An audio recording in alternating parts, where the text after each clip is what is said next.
All right, everybody, welcome back to the something podcast. Yep, great start for us. The Cake Eaters Avalanche podcast. Um, we're technically talking about the game from last night. This is a little weird. Blake was too busy actually playing in the game. You know, he had to regroup himself and talk later. So we're coming at you today, a little bit different, but we also just there wasn't a lot of talk about that game, so we wanted to kind of rope in a few more other things.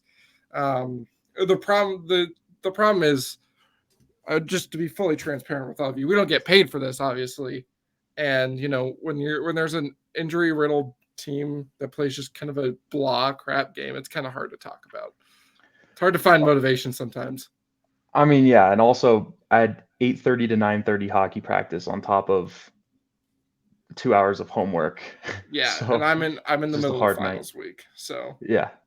it- Yeah. and I have to pack to go back home, so you know Yeah.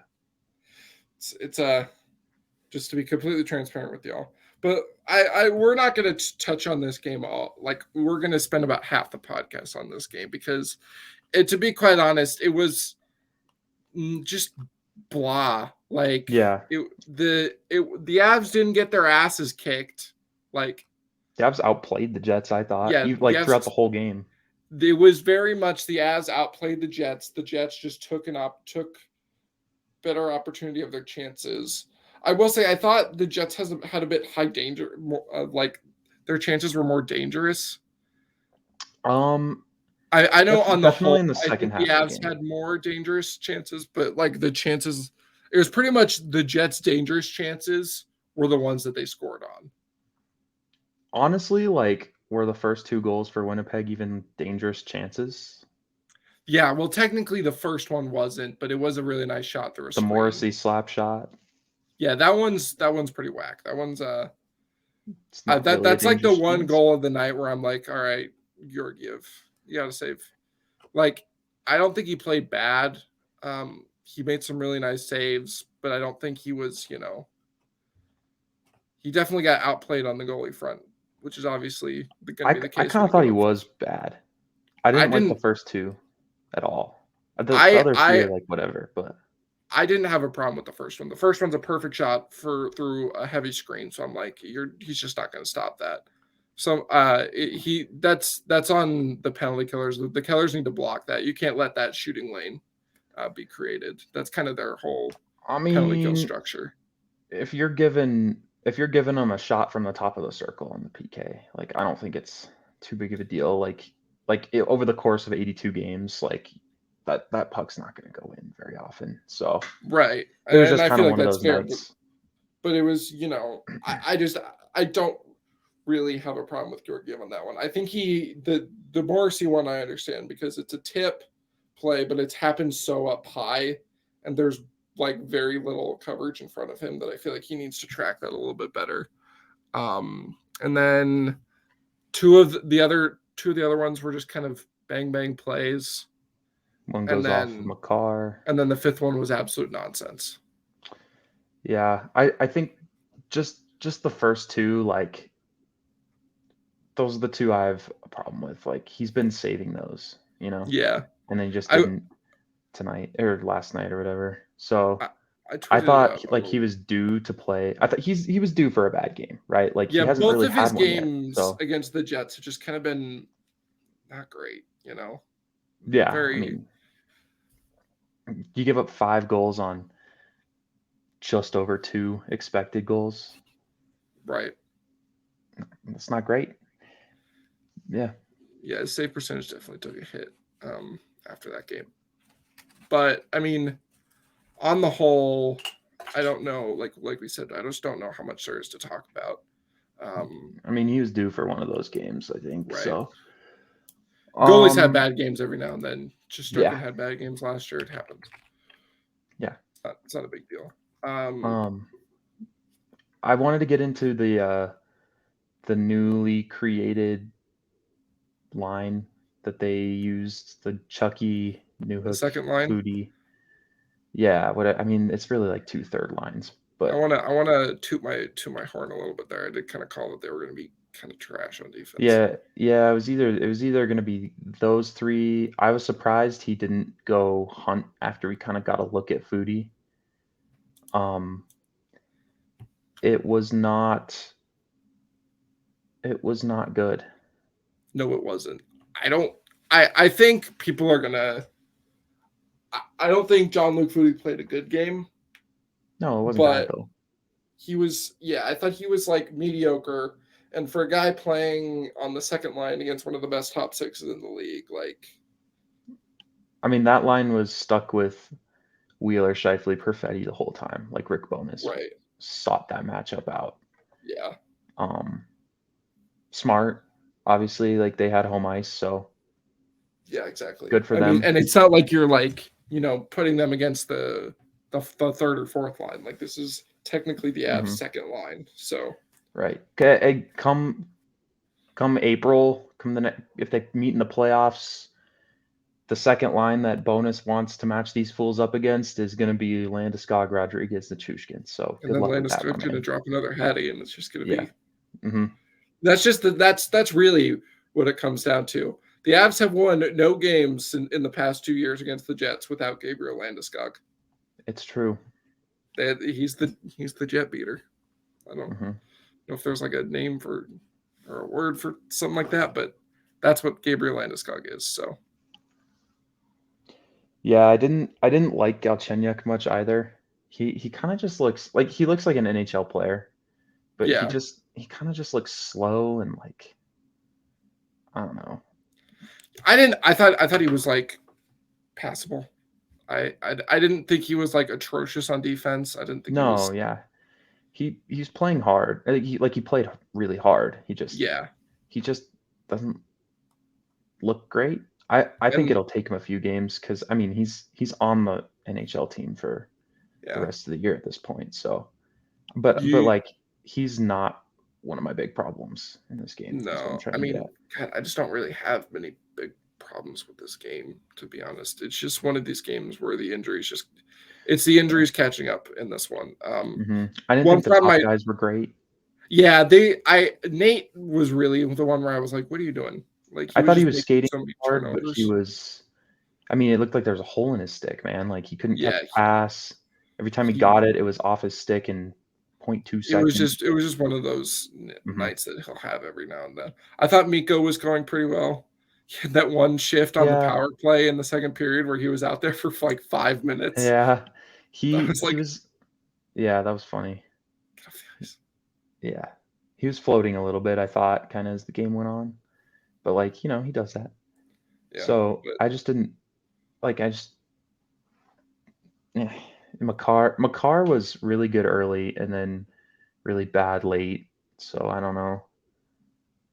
And then Taves, I never noticed once. Like the defense didn't really do much in terms of helping the forwards out to score goals at all. Jacob McDonald was a disaster. The EJ Con pair was another one of Bonus's targets that he would just chuck his top guys out and they would score when EJ and J-Con were on together. So just not a good night. No, it was just kind of frustrating. Even though they like outplayed the Jets, they still just got exposed in a couple areas. The flaws of the team showed. Yeah, to me, it's just like you're injured. I mean, God, I don't know, but happens. I just to remind Jets fans, you're just remember who you're playing against right now. Just because the name of the team is the same doesn't mean the makeup is. Yeah, I don't worry about what other fan bases think about the Avs until we get to, when it really matters. Oh yeah, I had Nashville fans in my mentions last year after, they took, I think, most of the games last year. I think Nashville won 3 of 4 last year. Yes. The COVID game, 2 overtime games, and then they lost. And then they lost in Denver in November. So, what? I'm trying to get my camera to focus. It's pretty good. Maybe I'm blind. I don't know. Whatever. So, but no. I think and I'd have Nashville fans in my mentions last year being like, "Oh, we're gonna beat you guys. You watch out." And it's like, when we get to the playoffs, man, the Yeah, regular season doesn't matter. a Yeah. certain Instagram account was predicting that series to go 6 or 7 because of the problems Mm-hmm. the Predators gave the Avs. So that aged well. Yeah. I do want to talk. What do you? So I just touch on Jean-Luc Foudy one more time. Mm-hmm. His first the benching of him I thought was a weird like you Mm-hmm. as someone who knows like anything about hockey, you understand, the coach is like what in Bednar's mind is like telling him, offensive zone penalty, but it's like why? It's not a he's not it's not a lazy penalty. It's like I don't know. I feel like when you're such a talent depleted lineup, I'm like, why are you just sacrificing talent? It's not Yeah. a stupid penalty. You bench guys for stupid penalties. I think it's just he's just competing. That's all I really saw in that shift because like he wins the puck battle down there, and then he kind of gets cross-checked, and then like falling over, like trying to catch himself, he barely gets Schmidt, and Schmidt goes for a dive, Right. and it's like I I don't want to talk about the referees because like I didn't think they called a bad game at all. Like it was just No, I didn't. The only other thing I want to touch on is the goaltender interference. I feel like we it can was both the agree right those. call. Yeah, this is the same thing as the Vancouver thing. Just stop going into the crease for no reason. Like Right. he's cutting a corner there and he paid the price for it. Like Yeah. it's I it was just I felt like if it wasn't goaltender interference, like I could have seen it on the Vancouver one. For that one, I'm like, you can't. Yeah. You And can't then just I have mean, guys cutting through the blue, bumping into goalies. right. And then going back to the benching, like I kind of said it. I tweeted it out when it happened. I was like, dude, swallow your pride, man. Like you got to see what the kid's got. And Right. he did, credit to him. Like he got out for a couple more shifts in the first, and then was a regular in the second, in the third. Obviously, I didn't watch the third just because I was told that it wasn't important. Yeah, it was So pretty blah. Pretty much after like 14, maybe halfway through, they just started rolling lines, yeah, and then I think like the last like 5 or 6 minutes, they just didn't play the first line period. yeah, and So that's good. I mean, so I got out of the locker room, or I got out off the ice and into the locker room from hockey, and a buddy of mine was like, "Guess the final score," because I'd only seen 3-0 after two, and I was like, 5-0. And he was like, "Yep." You could just kind of get the vibes, like it's just one of those nights. yeah, So you got a hat trick. I did 4 points. Yeah. So there you go. The only other person I really want to touch on is Josh Manson. It was a weird game for him. Thought he was really I good on didn't defense, and he was just absolutely serving up some pizzas when he had I the didn't puck. really notice Sometimes him. he was laying the body a lot. I mean, it was a lot of like he kept turning over the puck, and then he would just take the puck back, and it would just the cycle would repeat. Mhm. I was like, this is like the pinnacle of probably what Josh Manson was like, like a few years ago in Anaheim, towards the end of his Mhm. time there. Mhm. But is there anything else you want to talk about in this game? I mean, boy, it's not a lot to discuss. Yeah, There sorry. was the Nate Schmidt um in the crease Oh, I don't remember. where it was like the big scrum and like people were discussing whether or not he put his hand on it for the penalty shot. Oh, yeah, that's right. Yeah. I mean, that is a penalty shot. They Yeah. missed it. It's all right. You weren't gonna win that game anyway. That So was that was really like frustrating to watch back. Not because of totally. that, but because you could see the puck was like right on the line and Hellebuck's pad drifts behind it. So all you need is a little bit of a poke. But like they Right. had just poked it to that point. It was Right. that scrum was absolute chaos. It was it Yeah. was weird. I'll admit, I just like this game was just one where I was like, I don't know, it was boring, and I had like spent 2 hours clenching my ass for the United States game. So it was just kind of like, Yeah. Let down. Yeah. it was Totally. just kind of like, I don't know. I just sometimes when they play like this, I get like frustrated. And I'm like, score. They're just kind of like, I don't know. Hmm. There's the November December games hit you at one point where you're like, these don't matter, especially when your team is Yeah, like, they're still super fun. Um, I think when you have a team like this, you just gotta enjoy every moment of it. right. Um, Um, yeah, yeah, kicking myself for not watching the third, but you know, sometimes it's a little too painful. So I think one thing too is like, sorry to the Buffalo Sabres, you're about to get waxed. So yeah, hopefully. I mean, does do Miko Rantanen, Kale McCarr, Nathan McKinnon string these kinds of games together? Right. No, I know. I just don't know. It's just a question of whether or not Tage Thompson scores another Hattie. I mean, they have the defense now, right? Where it's like, I mean, just throw Taves and McCarr out with your bad defensive lines and you'll be fine. Right. Um, which is something I didn't love against the Jets, is he was just content to be like Manson and Jay Con, or you know, EJ and Gerard, go ahead against these fools. And it's Right. like, you know what you're getting yourself into when you have JLF, Newhook, Galchenyuk, Jay Con and EJ out there. It's like you're just asking for things to happen to you. Hmm. So I so JLF wasn't called down, wasn't sent back down today. mhm, I miss so he'll probably play at least in Buffalo.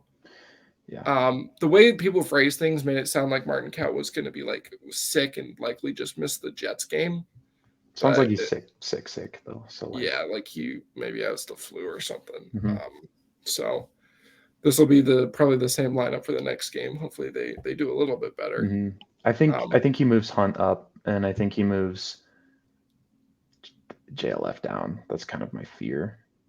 But like, maybe he doesn't. But I don't see how you can play that line I again. will. It I was will. I do pretty want to nasty. give the fourth line credit. I thought they were actually kind of nice today. They were Um, the most dangerous line. I mean, obviously, like when you have Anton Bleed taking a slot from the or a shot from the slot, you're never ever like, whoa, that could go in. Like right. Jason Megna getting a nice scoring chance. You're never like, oh wow, that was dangerous. You're like, oh, it's Jason Megna.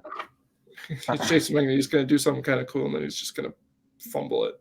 Right. So it's like, um, but yeah, they were good. So that was good to see. Good energy. Yeah. Um, yeah. It's weird. I'm looking at the fancies here, and who is it? Kale McCarr, Devon Taves, Nathan McKinnon, Arturi Lakin, and Mika Rantanen all each had one expected. Oh wait, no, they were all on the ice for one expected goal for. Yeah, they were Interesting. like the process wasn't terrible. It's just they didn't look like they were super engaged the whole time. Yeah, It you was could. just like, Winnipeg does that to people.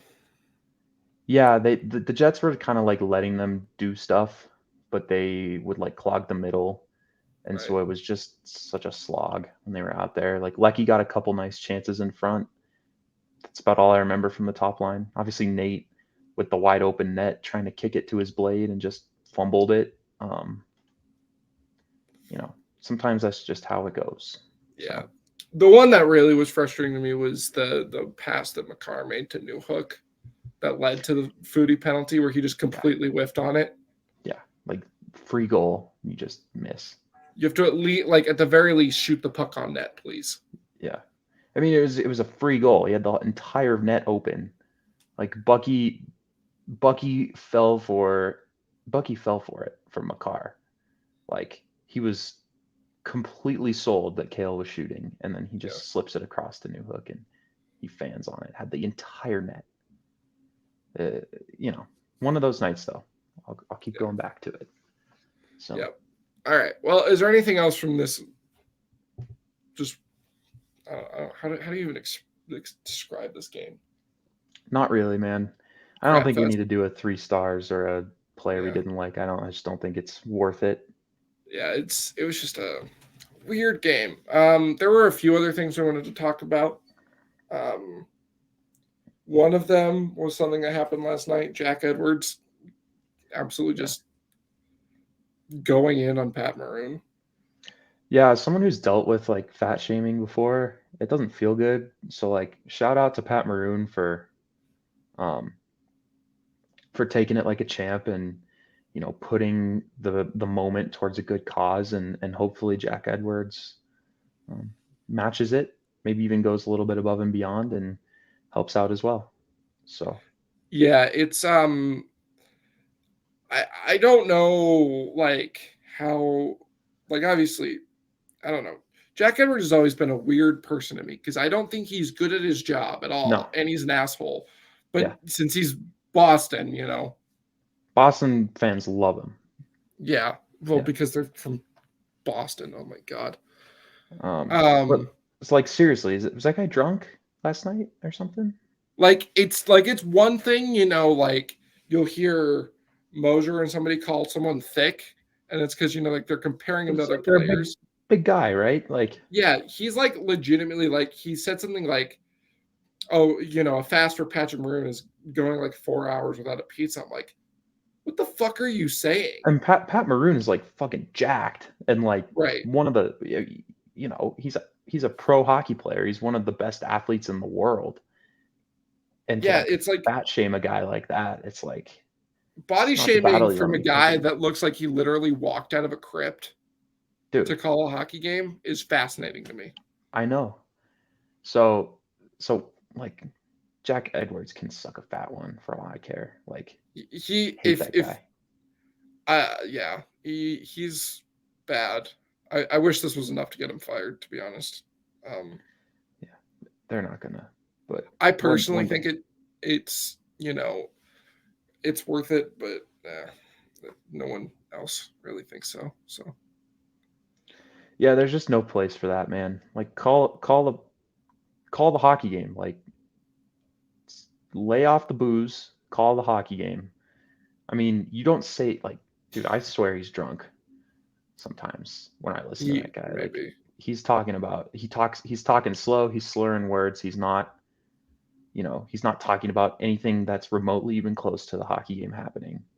Like it's just frustrating. And then yeah. you have stuff like that slip out. That's the price you pay for having that guy as your Yep. commentator. Congratulations, Boston. Um, it's really disappointing to see. I hope he at least does anything to make up for it. Yeah. I have zero expectation that he will, to be quite honest, but we'll see. Um, Yeah. yeah, and but yeah, it was that was unfortunate. Another thing that happened last night was the game of the century. So fun. Dude, that one after that the Avs game, I was like, this is where it's at. The This is Kings what I cracking needed tonight. Yeah. and it was like it was fun because it wasn't like I mean the goalies weren't good. Don't get me wrong, but Somebody roofied the goalie's bio steal for the game. yeah, it wasn't like they were like letting in like ridiculous softies. Like it wasn't like they're getting hit in the chest and it's like That's true. dribbling through. Like Yeah. it's just they weren't making like any sort of difficult save whatsoever. No. If a save was hard, they were just like, "Nope, that's in." Sorry. And the defense was also like, "Oh, there's a guy in front. Have fun." Mm-hmm. Yeah. I mean, like the overtime winner, they just like give Andre Burakovsky all the space in the slot, and it's Yeah. like, It's like any guy but him, man. yeah, it was really fun to watch. I mean, and Cal Peterson got put in waivers right after. So Yeah, dude. Dude, Cal Peterson, like I was talking about this with a buddy today. Like the heist of the century, 2021, that year. He played good like a starting goalie, gets the bag and starts being a bottom 5 goalie in the NHL. I just think it's so right, funny. Yeah. And obviously he got put on waivers today. He has an 868. So, yeah, yeah, mhm. a bit foul from LA to do that after that, but No, also I dude, get he's it. been so bad for what, a year plus now. A year and Yeah, a the couple months. the past 2 seasons, he's been pretty bad. He's been really just, bad. the timing of it was like kind of dirty. It was hilarious. Yeah, it was so funny. Like so funny after he couldn't save a beach ball last night. I mean, Matty Beniers skated in the third period and took a shot from the blue line and it almost went in. He barely got it with his glove. It was like, dude, like not an NHL goalie. So I was not surprised to see that actually. Yeah, I mean, God, all strengths. And he won't get claimed because he's making a lot of money. So yeah, he's far too expensive. Yeah, I mean, fancy stat wise, this isn't a huge game. I mean, Corsi's 61 to 53. That's actually kind of a lot, but kind of. The XG numbers weren't like that crazy. Yeah, it was like 3.79 to 3.01. Yeah, like a high octane game, but you're not expecting that game to finish 9-8. Like right. It was weird. The weirdest part about it to me was that they kept Martin Jones in. I don't know why. Yeah, do they have a back-to-back, or did they have a No, back-to-back? that was the thing. I was in a Discord with someone, and I was like, okay, do they have a back-to-back? No. JT Brown, who will do color for them sometimes, was saying it was a good choice because Grubauer just came back from an injury. But I was like, but he played in a game the other day. Right. Like, yeah. this wouldn't be like throwing him back to the Wolves, But, true. But to be honest, if I looked at the end of my bench in a game like that and saw Philip Grubauer sitting there, I'd be like, nah, I think we're good with Martin. Of course you would. But I don't know. I think it's just further evidence that Dave Haxall has just kind of no idea what he's doing. Yeah, I will say what they've got going right now, it's working for them. So, well, yeah, I'll give them credit for the systems. I mean, I think another nuts stat from this night: 6 goals at 5v5 for each team. Yeah, that is a lot of goals. Super many. In the second period, there was 8 combined goals. Yeah. It's bonkers. Mm-hmm. And then the third period slowed down. Yeah, the third. Funny.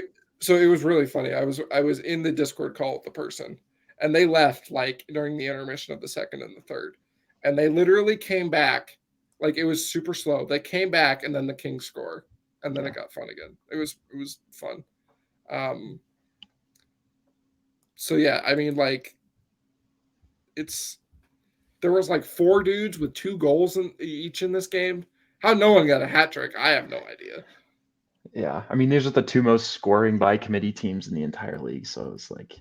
Right. Well, I mean, the Kraken actually had 3 dudes who scored 2, and then like 3 other guys who scored. But like the Kings, it was only 1 guy on their team that scored 2 goals. 6 goal scorers for them. That's pretty nuts. If you told a Kings fan, hey, you're gonna have 6 different goal scorers tonight. Yeah. You're like, you take it every time. We're gonna win, dude. How much do we win by?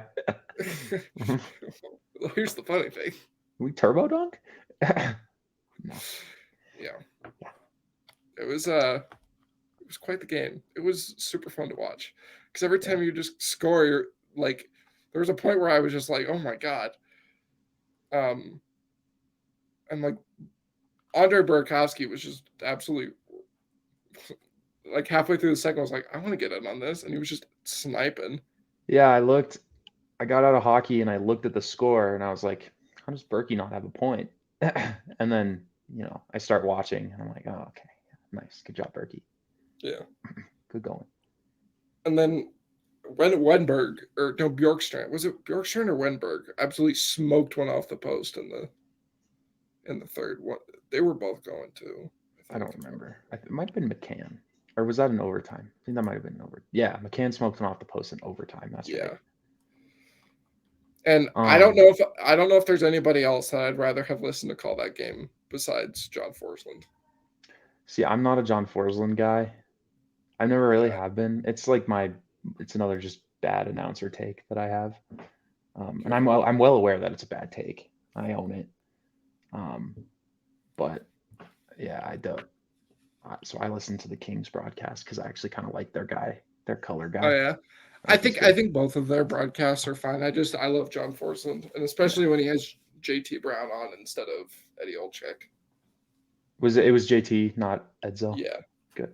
Yeah, I don't Yeah. like I don't dislike Edzo. I just sometimes I don't know. Yeah, I like the dynamic that JT and totally. I like Edzo when he's not calling the Avs. yeah, that's fair. Yeah. Yeah, he'll But call the Avs and he'll be like, I won't know a damn thing what he's talking about. It's like, just shut up. yep, hmm I like your voice, but just shut up. yeah. I respect you, but shut hmm up. Okay. I mean, God, dude, the chart map in the second period is nuts. Uh, anything else we want to Yeah, talk? let's touch on some injuries. Oh, right. Gabe Landeskog skated today. That's massive. Yeah, it's exciting. He didn't go hard. I'm sure it was just like testing it out. Yeah. Like, oh, this doesn't feel too bad, you know. The video showed that he was just going really slow, stick handling a little bit, getting his feel. So that's just a great sign. I'm happy for him. I cannot wait to see him playing again. Just if you ever like want to watch film on like how to play hockey correctly, you watch Gabe Landeskog because he plays the game um, how it's meant to be played. So Why does just he have his jersey tucked in? yeah, that was weird too. He looks like such Yeah, a dork. he does. He doesn't play with it tucked in, but who knows? It was just good to see him skating. Yeah. And Um, then obviously Bowen Byram and Darren Helm have also been skating with yeah, Allard. I would expect to see Bo probably for that Boston game right when they get home. Oh, okay, Um, yeah. that's kind of what I'm thinking, just because that would fit the timeline perfectly. The week to week thing, that'd be like Right, three yeah. ish weeks. Um, Helm, I have no clue. He's just been a mystery. Yeah. Um, Erod, I mean, so they said Erod was 2 to 4 weeks, which is good. He'll probably be back sometime later this month. They get 9 out of 12 at home after this road trip, which will be really nice. And Right, yeah. honestly, the game in Arizona will probably be like a home game vibe with all the Avs fans down there. Right. So really just fun, fun little stretch they've got after this road trip. Um, so we'll see. Yeah. Um I mean is there anything else that we want to touch on league wide or I mean there's a few things that I think. Go ahead, yeah. I mean, they're just like just hot button issues that happened last night. Um, Sergei Bobrovsky sucks. Yeah, He's really bad. yeah. I want to. This is like what Devils fans, the way Panthers fans are treating Paul Maurice, is like how Devils fans treated Lindy Ruff at the beginning of the season, kind of. Dude, Paul Maurice is an idiot. That team should be like top of the East. It's a Yeah, good but that's not roster. his fault. It's his fault, dude. He has this effect on teams. Like he did it to the Jets. He's doing it to the Panthers now. He's Paul Mauriceing. Yeah, but Did it's you see not the his other fault day? they don't score goals. Well, did you see the other day that they were like, "What can you guys do to like get better?" He was like, "Get Barkov back." It's like you're not going to give like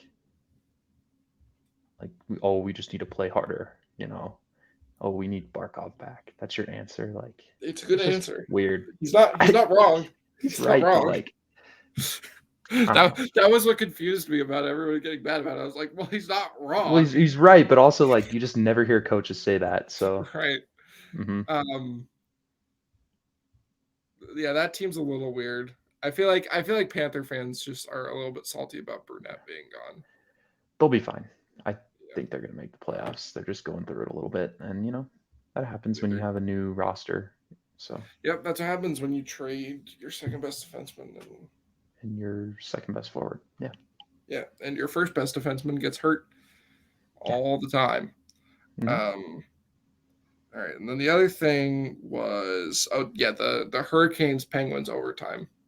So funny. That should have been a penalty, but also like, what are you doing, Pittsburgh?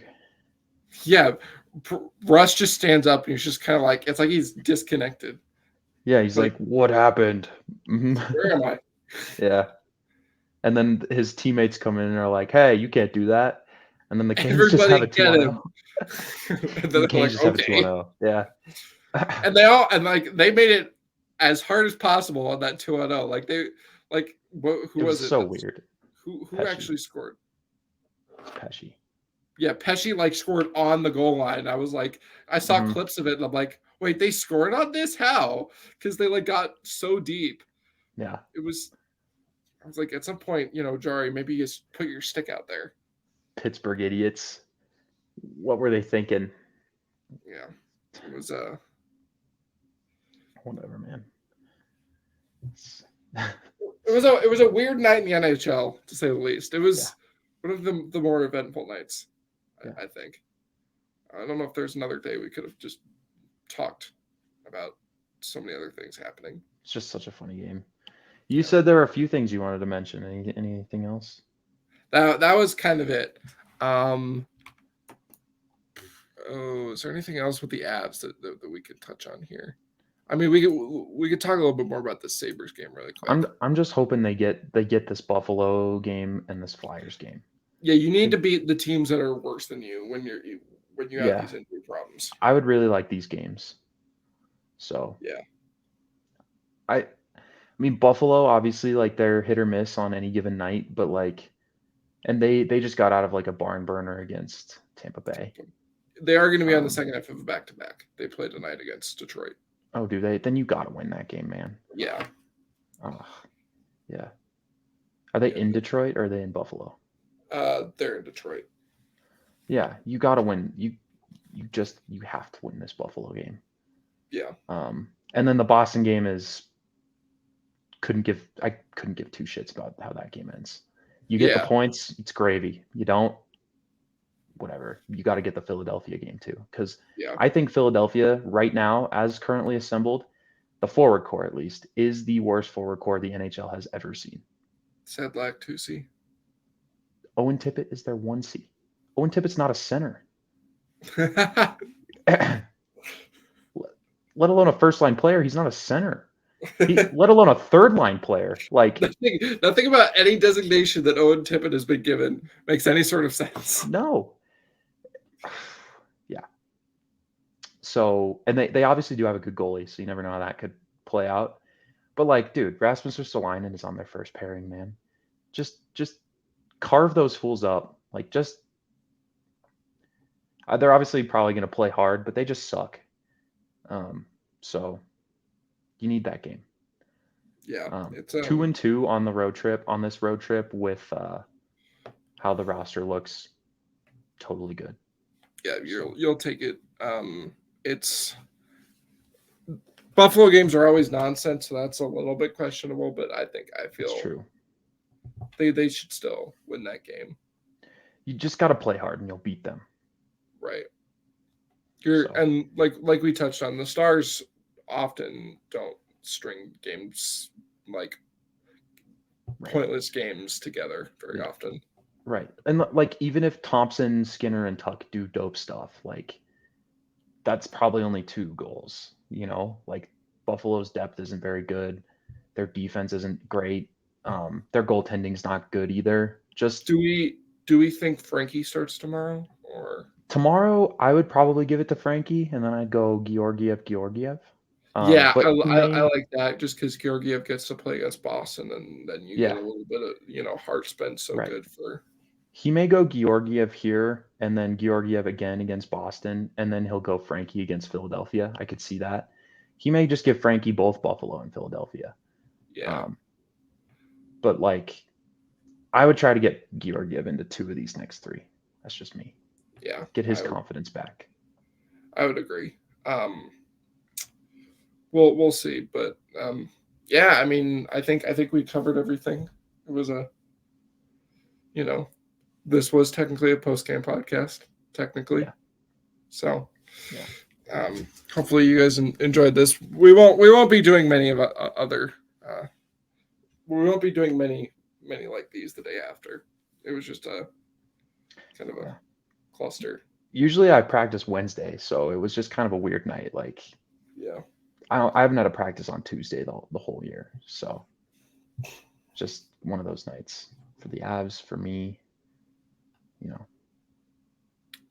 Yep. Coming off a huge dub in the afternoon. Just it was all prepared. The world had written its script. We were gonna have a letdown game. It's gonna happen. It's all right. Yeah. And then the U.S. team plays when they play Boston too. So I better get one win.